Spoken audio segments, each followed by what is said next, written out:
നമസ്കാരം. താരസംഘടന അമ്മയുടെ വാർത്തകൾ കഴിഞ്ഞ ദിവസം ചെയ്തിരുന്നു. ഇതുമായി ബന്ധപ്പെട്ട് മറ്റ് ചില വാർത്തകൾ കൂടി പുറത്തുവിടുകയാണ്.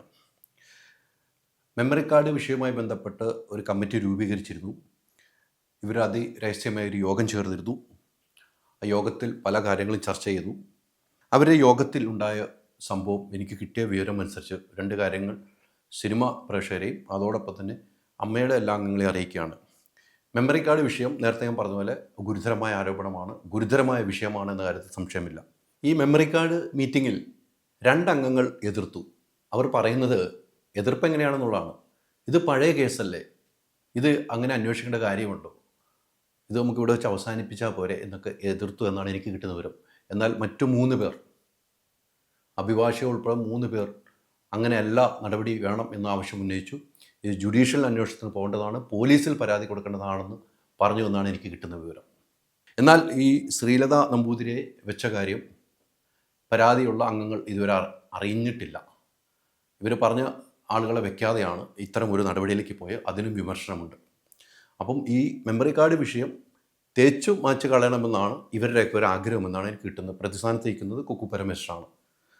ആ വാർത്ത നമ്മൾ ആദ്യം തൊട്ട് ചെയ്തിരുന്നു. പിന്നീട് അന്ന് മനോരമ പത്രത്തിൽ ചെയ്ത വാർത്ത ഉൾപ്പെടെയാണ് കഴിഞ്ഞ ദിവസം ഞാൻ പുറത്തുവിട്ടിരുന്നത്.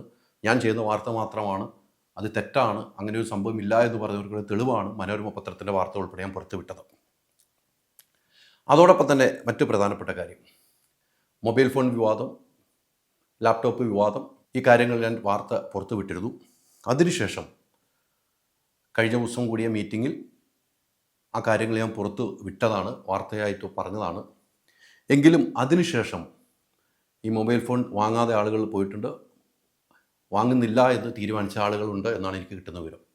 എന്തിനാണ് ഇത്തരം ഒരു നടപടി എടുത്തതെന്നൊരു ചോദ്യം അവിടെ ഉന്നയിച്ചെങ്കിൽ അതിന് മറുപടി ഇല്ലാത്ത ഒരു അവസ്ഥയിലേക്ക് എത്തിയിരുന്നു. ഏകാധിപത്യ സ്വഭാവം പാടില്ല എന്ന് പറഞ്ഞിരുന്നു.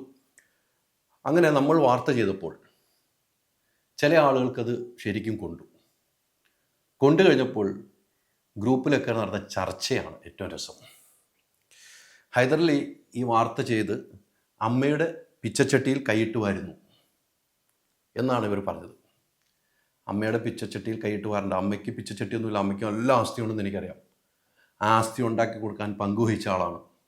10-70 ലക്ഷം രൂപ ഞാൻ നേതൃത്വം നൽകുന്ന, ഇതിനു മുമ്പിരുന്ന കമ്പനിയും ഇപ്പോൾ എൻ്റെ കമ്പനി കുടുംബ സംഗമത്തിന് 30 ലക്ഷം രൂപയും അതിനുള്ള ജനറൽ ബോഡിക്ക് 17 ലക്ഷം രൂപ നൽകിയിട്ടുണ്ട്. ഈ പൈസ കൊണ്ടാണ് ഇപ്പോൾ നിങ്ങൾ പലയിടത്തേക്കും യാത്ര ചെയ്യുന്നതെന്നൊരു ഓർമ്മപ്പെടുത്തലാണ്. കാരണം ഇതുവരെ അവർക്കൊരു പുതിയ പ്രോഗ്രാം നടത്തി ഫണ്ട് സ്വരൂപിക്കാൻ കഴിഞ്ഞിട്ടില്ല. ആ പൈസ എൻ്റെയും കൂടിയാണ്. നിങ്ങളിപ്പോൾ കാറിലൊക്കെ അങ്ങോട്ടും കൂടി യാത്ര ചെയ്യുന്നുണ്ടല്ലോ, എൻ്റെ കണക്ക് അവതരിപ്പിക്കുമ്പോൾ നിങ്ങൾക്ക് മനസ്സിലാവും. ആ കണക്ക് വരുന്നുണ്ട്. പിച്ചച്ചട്ടിയിൽ കൈയിട്ട് വാരുകയും എൻ്റെ മക്കൾ കഴിക്കുന്നതും ആ വാർത്ത കൊടുത്താണെന്ന് പറയുന്നവർക്ക് ഉള്ള മറുപടിയാണ്, നിങ്ങളാണ് അമ്മയെ വിറ്റ് പൈസ ഉണ്ടാക്കാൻ നോക്കിയത്. ആ വാർത്ത തുറന്നു കാട്ടിയപ്പോൾ നിങ്ങൾക്ക് അങ്ങനെയൊക്കെ തോന്നിയെങ്കിൽ ആ തോന്നിയവർക്കുള്ള മറുപടിയും കൂടിയാണ്. പിന്നീട് എനിക്ക് വാർത്തകൾ ചോർത്തി കിട്ടുന്നു, അയാളെ കണ്ടുപിടിക്കണം. അത് ഒരു മെമ്പർ, ഒന്നല്ല 1-2 മെമ്പർമാർ പറഞ്ഞു. അതിലൊരു മെമ്പർ വലിയ ശക്തമായി പറഞ്ഞു. കഴിഞ്ഞ കമ്മിറ്റിയിൽ ഇരുന്നൊരു മെമ്പറാണ്. കഴിഞ്ഞ കമ്മിറ്റിയിൽ ആ മെമ്പർ ഇരുന്നപ്പോൾ അവിടുത്തെ മെയിൽ ഐ ഡി ഹാക്ക് ചെയ്തിരുന്നു. മെയിൽ ഐ ഡി ഹാക്ക് ചെയ്ത് അദ്ദേഹത്തിൻ്റെ സിസ്റ്റത്തിലേക്ക് കൊണ്ടുപോയി. പിന്നീട് കണ്ടുപിടിച്ചു. അവിടെ വരുന്ന പരാതികളും കാര്യങ്ങളും അദ്ദേഹം വീട്ടിലിരുന്ന് കാണുന്നു. അതിനുശേഷം അദ്ദേഹം മീറ്റിങ്ങിന് വരുമ്പോൾ അതിനു മുമ്പ് കാര്യങ്ങൾ അവതരിപ്പിക്കുന്നു. അങ്ങനെയാണ് ഇവർ കണ്ടുപിടിച്ചത്. ആ മെമ്പർ ആരാണെന്ന് പഴയ കമ്മിറ്റിയിലിരുന്നവർക്കൊക്കെ അറിയാം. പുതിയ കമ്മിറ്റിക്കാരെ ഒന്ന് പറഞ്ഞു കൊടുത്താൽ നന്നായിരിക്കും. ഇനിയും അതിന് പ്രശ്നങ്ങളുണ്ടെങ്കിൽ അതിൻ്റെ തെളിവ് സഹിതം പുറത്തു വിടുകയും ചെയ്യും. തെളിവുണ്ട്, ഹാക്ക് ചെയ്തതിൻ്റെ തെളിവുണ്ട്. അദ്ദേഹത്തിൻ്റെ സിസ്റ്റത്തിലേക്കും ആപ്പിളിൻ്റെ സിസ്റ്റത്തിലേക്കും ഐഫോണിലേക്കും എടുത്തതിൻ്റെ തെളിവ് എൻ്റെ കയ്യിലുണ്ട്. ഞാൻ വെറുതെ ആണെന്നാണ് നിങ്ങൾ ഓർത്ത്. അപ്പം വാർത്ത ചോർത്തി കൊടുക്കുന്നു. വാർത്ത ചെയ്യുന്ന ആൾക്കെതിരെയും സൈബർ സെല്ലിൽ പോകണമെന്ന് പറയുന്നത്.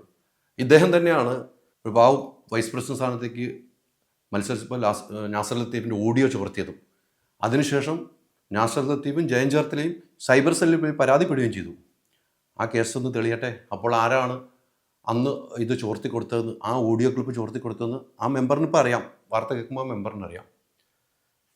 അപ്പോൾ വെല്ലുവിളിക്കുന്നതിന് ഒരു പരിധിയുണ്ട്. നമ്മൾ ഈ സൈഡിലൂടെ പോവും, വാർത്ത കൊടുക്കും, അറിയുന്ന വാർത്തകൾ കൊടുക്കുക തന്നെ ചെയ്യും. അതൊന്ന് ഓർമ്മപ്പെടുത്തുകയാണ്. കാരണം അമ്മ ചെയ്യുന്ന നല്ല പ്രവൃത്തികൾ നല്ലതായിട്ട് തന്നെ തുറന്നു കാണിക്കുന്ന ഒരു വ്യക്തിയാണ് ഹൈദരലി. അത് കാണിക്കുകയും ചെയ്യും, കാണിച്ചിട്ടുമുണ്ട്. അമ്മ എന്നത് എനിക്കും ഒരു വികാരമാണ്. കാരണം ആ രണ്ടക്ഷരത്തിന് വലിയ പ്രാധാന്യമുണ്ട്. ആ താരസംഘടനയ്ക്ക് രണ്ടക്ഷരം ഇട്ടിട്ടുണ്ടെങ്കിൽ, മഹൽ വ്യക്തികൾ ഇട്ടിട്ടുണ്ടെങ്കിൽ ആ താരസംഘടനയ്ക്ക് വലിയ പ്രാധാന്യമുണ്ട്. അത് വിൽക്കാൻ പോയപ്പോൾ, അതെടുത്ത് വിൽക്കുമ്പോൾ ഒരു വാർത്ത ചെയ്തപ്പോൾ ചില ആളുകൾക്ക് കൊള്ളുന്നുണ്ടെങ്കിൽ അവരൊക്കെ കൂടിയാണ് വിൽക്കാൻ ശ്രമിച്ചത്. പിന്നീട് ഒരു കീ പോസ്റ്റിലിരിക്കുന്ന ഒരാൾ പറഞ്ഞു, വാർത്ത ചോർത്തുന്നത് ശരിയല്ല, അങ്ങനെ ചെയ്യുന്നത് ശരിയല്ല. ആ കീ പോസ്റ്റിലിരിക്കുന്ന, പ്രധാനപ്പെട്ട കീ പോസ്റ്റിലിരിക്കുന്ന ആൾ ഇതിനു മുമ്പും കമ്മിറ്റിയിലിരുന്നിട്ടുണ്ട്. അന്ന് ആ കമ്മിറ്റിയിൽ നിന്നും ഒരു വിഷയം വന്നപ്പോൾ രാജിവെക്കണമെന്ന് പറഞ്ഞപ്പോൾ അതിൻ്റെ മലയാളത്തിലുള്ള കത്ത് എൻ്റെ അടുത്ത് നിന്ന് ഡ്രാഫ്റ്റ് ചെയ്ത് വാങ്ങിയ കാര്യം ഓർമ്മപ്പെടുത്തുന്നു. അപ്പോൾ അന്ന് വാർത്തകൾ തന്നത് എനിക്ക് ആ വലിയ സ്ഥാനത്തിരിക്കുന്ന വ്യക്തിയാണ്. വലിയ സ്ഥാനത്തിരിക്കുന്ന വ്യക്തിയാണ്. അന്ന് എന്നെ വേണമായിരുന്നു അന്ന് കത്ത് ഡ്രാഫ്റ്റ് ചെയ്ത് കൊടുക്കാൻ, മലയാളത്തിൽ വേണമെന്ന് പറഞ്ഞിട്ട്. അതും ഒന്ന് ഓർമ്മപ്പെടുത്തുകയാണ്. അപ്പോൾ പറയുമ്പോൾ എല്ലാം കൂടി പറയണമല്ലോ. അല്ലാതെ നിങ്ങൾ ഗ്രൂപ്പിൽ കിടന്ന് എനിക്കെതിരെ ഈ ജപമാല ചൊല്ലുന്ന പോലെ ഹൈദർലി ഹൈദർലി ഹൈദർലി ഹൈദർലി എന്ന് പറഞ്ഞുകൊണ്ടിരുന്നാലേ ഹൈദർലി ഒന്നും കൂടെ വളർന്നുകൊണ്ടേയിരിക്കുന്നു. ഞാൻ ഈ വാർത്ത, മൊബൈൽ ഫോൺ വാർത്ത പുറത്ത് വിട്ടില്ലെങ്കിൽ നിങ്ങൾ ആ കെട്ടിടം വിറ്റാൽ ചില ആളുകൾ ഉറപ്പാണ്. അപ്പോൾ അതിൻ്റെ ഉള്ളിൽ നടക്കുന്ന കാര്യം പാവപ്പെട്ട അമ്മയിലുള്ള അമ്മമാരുൾപ്പെടെ ഉള്ളവരറിയണം. അവർക്ക് കിട്ടേണ്ട പൈസയാണ് നിങ്ങൾ മൊബൈലായിട്ടും ലാപ്ടോപ്പായിട്ടും ഒക്കെ വാങ്ങുന്നത്. ആ പൈസ ഉണ്ടെങ്കിൽ ഒരു മാസത്തെ കൈനീട്ടത്തിന് ആ പൈസ മതി. എന്നിട്ട് ആ കൊടുത്ത ആളുടെ അടുത്ത് പറഞ്ഞേക്കുവാണ് ടെക്നിക്കൽ സപ്പോർട്ടിംഗ് എന്നുള്ള ടൈറ്റിൽ കൊടുക്കാം ഈ മൊബൈലൊക്കെ കൊടുത്ത ആൾക്ക്. അതിനോട് എതിർപ്പ് വന്നിട്ട് അങ്ങനെ ഒരു എഗ്രിമെൻ്റ് ഉണ്ടെന്ന് പറയുന്നത് ഞാൻ കണ്ടിട്ടില്ല. അങ്ങനെ എഗ്രിമെൻ്റ് ഉണ്ടെങ്കിൽ ആരോട് ചോദിച്ച് എഗ്രിമെൻ്റ് ചെയ്തു? ഗുരുതരമായ ആരോപണമാണ്, ഗുരുതരമായ തെറ്റാണ്. അപ്പോൾ ഈ കാര്യങ്ങൾ ഓരോന്നാണ് പറയും.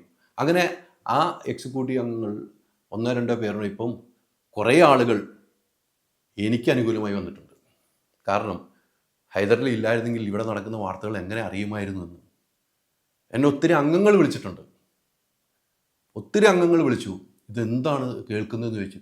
ഒരമ്മ എന്നോട് ഒരു പരിപാടിക്ക് മുമ്പ് കെട്ടിപ്പിടിച്ച് ചോദിച്ചു, മോനെ ഇതൊക്കെ എങ്ങനെ നിങ്ങളില്ലെങ്കിൽ ഞങ്ങൾ എങ്ങനെ അറിയുമെന്ന് ചോദിച്ച ഒരമ്മയുണ്ട്.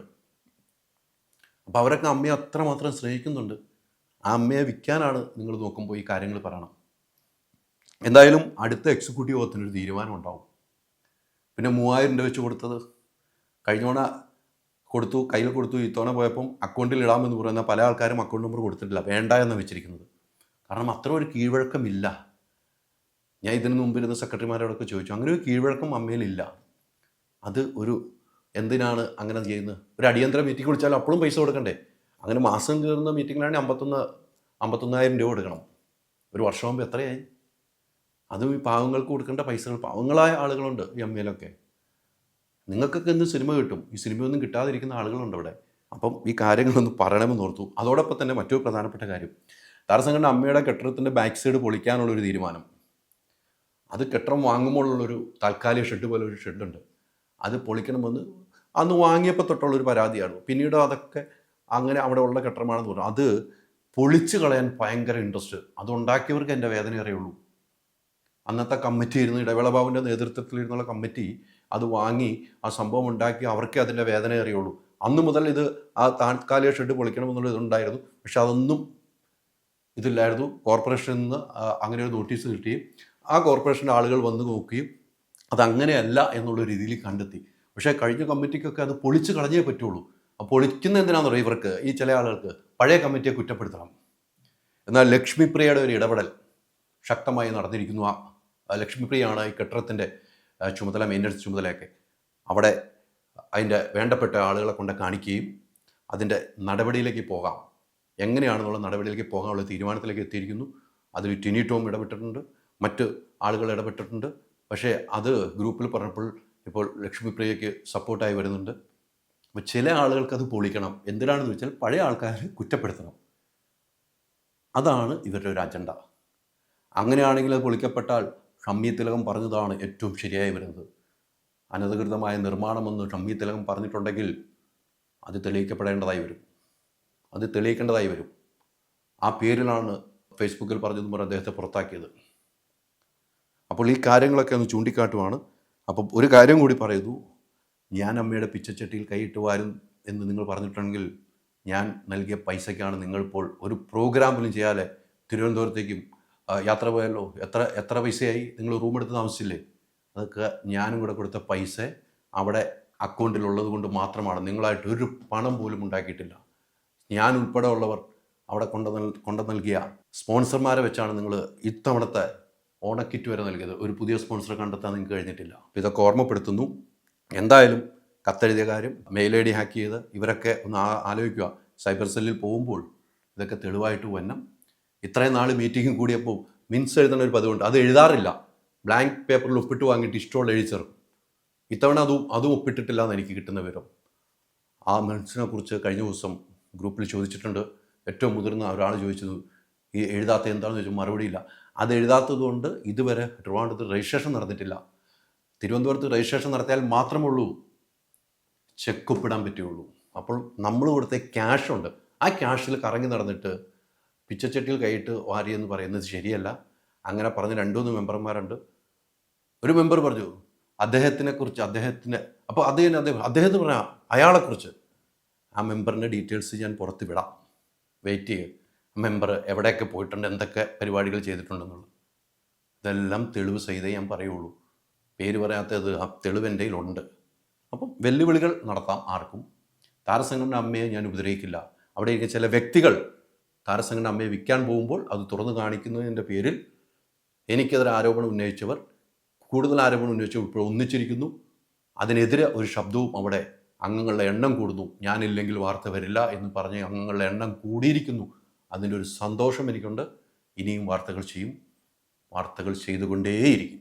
ഹോം അപ്ലയൻസ് വാങ്ങാൻ ഒരിടത്ത്, ക്രോക്കറി വാങ്ങാൻ വേറൊരിടത്ത്, ഗാഡ്ജറ്റ്സ് വാങ്ങാൻ വേറെ എവിടെയോ ഒരിടത്ത്. അതെ, എന്തിനെങ്ങനെ പലയിടത്തും ഓടണം? മൈജി ഫ്യൂച്ചർ ഉണ്ടല്ലോ. മൊബൈൽ ഫോൺ മുതൽ ഹോം അപ്ലയൻസസ് വരെ എല്ലാം ഒരിടത്ത്, ഏറ്റവും കുറഞ്ഞ EMI. അങ്ങനെയാണെങ്കിൽ ഏറ്റവും കുറഞ്ഞ വില. ആഹാ, എന്നാ ഏറ്റവും കൂടുതൽ ഓഫറുകൾ. MyG future, experience the next.